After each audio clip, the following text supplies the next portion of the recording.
अस्सलाम वालेकुम दोस्तों, मैं हूं डॉक्टर मारा और आप देख रहे हैं डॉक्टर हेल्थ। आज हम बात करेंगे अर्थराइटिस एंड ऑस्टियोपोरोसिस के हवाले से। अगर आपको किसी भी किस्म की स्वेलिंग या इन्फ्लेमेशन है, जोड़ों का दर्द, घुटने में दर्द, गोट, अर्थराइटिस, ऑस्टियोपोरोसिस, किसी भी किस्म की आप जोड़ों के दर्द में मुब्तला हैं तो आपको इनमें से कोई मसला हो सकता है। ये बेसिकली स्वेलिंग या अर्थराइटिस हो सकता है। अगर आपके छोटे जोड़ों में दर्द होते हैं, घुटनों में, पाँव में, उंगलियों में, तो ये आपको गोट या यूरिक एसिड का मसला हो सकता है, जिसे आप टेस्ट करने से आपको पता चलता है। फिर इसी तरह से और भी बहुत सी डिजीज़ हैं, जैसे ल्यूपस, और ये भी एक जो है इन्फ्लेमेशन के एक सिंड्रोम है। और इसके अलावा बहुत सी जिस तरह से लीवर की हो गई हैं, ऑटो इम्यून डिजीज़ हो गई हैं, ठीक है, जैसे इशू हो सकते हैं, जॉइंट पेन हो सकता है, रैशेस, फैटिग वगैरह होता है। लेकिन इसका मतलब जनरल ये सिम्टम्स है वो पता नहीं चलता। इसकी क्या रीज़न्स हो सकती हैं, हम उन फूड्स को डिस्कस करेंगे आज। नंबर 1 पहले तो प्रोसेस फूड। जो हम बाहर के खाना किसी भी बड़े से बड़े ब्रांड का भी हो सकता है, कोई भी प्रोसेस फूड जब भी हम लेते हैं तो उसमें लाजमन तौर पर बार बार सेम ऑयल में बनाया जा रहा होता है, तो जिस वजह से आपको जो है आपका चांसेस है कि आपको अर्थराइटिस यहाँ पर इन्फ्लेमेशन होने के चांसेस होते हैं। सेकेंड वाले आ जाते हैं अल्कोहल, जो कि हमेशा से ही बुरा समझा जाता है। तीसरे नंबर पे प्रोसेस्ड कार्बोहाइड्रेट्स, यहाँ पे स्वीट्स आ जाते हैं, जिनकी वजह से आपको जैसे ये चॉकलेट्स और ये जो स्वीट्स, टॉफ़ीज़ होगी, इस तरह की चीज़ें ये सब आ जाती हैं, जिससे आपकी बॉडी में हाई ग्लूकोज और लो ग्लूकोज बढ़ जाता है, हाई ग्लाइसेमिक इंडेक्स ज़्यादा हो जाता है, और आपकी बॉडी में इंटरल्यूकिन्स, जो कि आपके बेसिकली जॉइंट्स के ये इन्फ्लेमेशन का प्रोसेस है, ये इसका मैकेनिज्म है जिसमें ये इंटरल्यूकिन 6 ज़्यादा हो जाता है।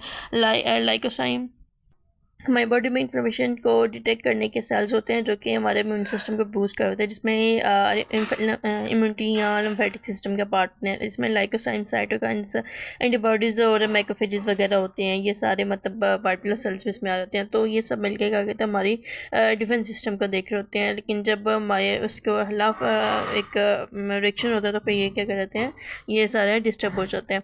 इसमें न्यूट्रिशन, आप इसके अलावा आप जो फ्रेश फ्रूट्स वगैरह वो खा सकते हैं। ये प्रोसेस्ड फूड जो स्वीट्स खाने के कंपेरिजन में, जैसे ये आपका केक्स और बाहर के बेकरी प्रोडक्ट्स हो जाते हैं। फिर वेजिटेबल ऑयल और सीड ऑयल जो है, ये भी जो है एक जो है आपका, क्योंकि इसमें ओमेगा 6 और ओमेगा 3 होता है, कम पाया जाता है, जिस वजह से क्या है यहाँ पे ये आपको प्रोसेस मतलब इस तरह से आ जाता है कि आपको इससे इस्तेमाल नहीं करना चाहिए। ये एक लिस्ट मैंने आप लोगों को दिखा दी है। इनमें से आप कौन सा ऑयल यूज़ करते हैं, आपको कौन सा अच्छा लगता है, लाजमन कमेंट में बताइएगा। इनमें गुड ऑयल भी बताया और बैड ऑयल भी बताया है कि जिनका आपको रिस्क ज़्यादा हो सकता है, ठीक है। फिर उसके बाद जो आप ये ऑयल वगैरह मतलब खाने बना रहे होते हैं, जो भी फ्राइड आइटम्स होते हैं, ये भी आपके प्रोसेस, इसमें सैचुरेटेड फैट्स आ जाते हैं, तो वो भी आपके प्रोसेस फूड में आ जाते हैं, तो वो भी आपको नुकसान दे रहे होते हैं। फिर उसके बाद क्योंकि बाहर के जो स्पेशली बन हुए, चाहे वो समोसे हैं या आपका चिकन है या चाहे गाय कुछ भी है, वो सब क्योंकि वो बार बार किसी अच्छे से अच्छे रेस्टोरेंट में भी बार बार रिपीटेड एक ही जगह पे बना होता है, तो फिर उसकी वजह से उसमें वो ट्रांस फैट में कन्वर्ट हो जाता है। तो यहाँ पे आप अगर घर में बना रहे हैं तो वो सब बेटर है बाहर की चीज़ों से। इसके अलावा फिर नेक्स्ट अल्कोहल, ये जो सोडा ड्रिंक्स हैं, उससे इससे कैंसर होने के बहुत सारे चांसेस होते हैं, क्योंकि टोटली पूरे का पूरा कार्बोहाइड्रेट शुगरी ड्रिंक होती है। तो आपको इन्फ्लेमेशन भी इससे ज़्यादा होती है, तो आप कोशिश करें कि आप ये मत यूज़ करें। इससे आपको लीवर की इन्फ्लेमेशन, लीवर की डिजीज़ होने के, हेपेटाइटिस वगैरह होने के भी चांसेस होते हैं।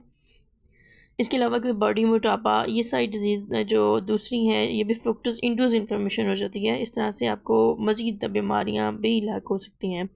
आपने अक्सर देखा होगा लोगों के पाँव की उंगलियां टेढ़ी हों या पाँव टेढ़े होती हैं, उनकी हड्डियाँ इस तरह से निकली होती हैं, तो ये गोट या अर्थराइटिस हो सकता है। ये बहुत सीवियर डिफॉर्मिटी होती है जब अक्सर आपने ओल्ड एज पीपल में ऐसा देखा होगा। तो अब हम लास्ट पे एक सर्वे कर लेते हैं कि कौन से फूड्स खाने हैं, कौन सी नहीं खानी है। सी फूड्स बेस्ट हैं और सबसे टॉप पे आती हैं। उसके अलावा फिर रेड मीट आपने नहीं खाना है, और जो सबसे बेस्ट है वो ग्रीन टी बन जाती है। आप जब बाहर के फूड के कंपैरिजन में आप घर में बना हुआ फूड, घर में बना हुआ वेजिटेबल खाना, चिकन, सब चीज़ें घर की खाएँ, और फिश सबसे टॉप पे है, और ग्रीन टी दी बेस्ट है इन्फ्लेमेशन को कंट्रोल करने के लिए। इसके मार्केट में आपको ओमेगा 3 फैट्स के कैप्सूल मिल जाएंगे, जो कि फिश ऑयल के इसे कहते हैं, फिश ऑयल भी कहा जाता है इसे। और या वो भी सप्लीमेंट भी ले सकते हैं। कोलेजन की ड्रिंक्स भी टैबलेट फॉर्म में भी आ रही है, वो भी यूज़ कर सकते हैं। ग्रीन टी बहुत बेस्ट रहेगी इस पर्पज़ के लिए।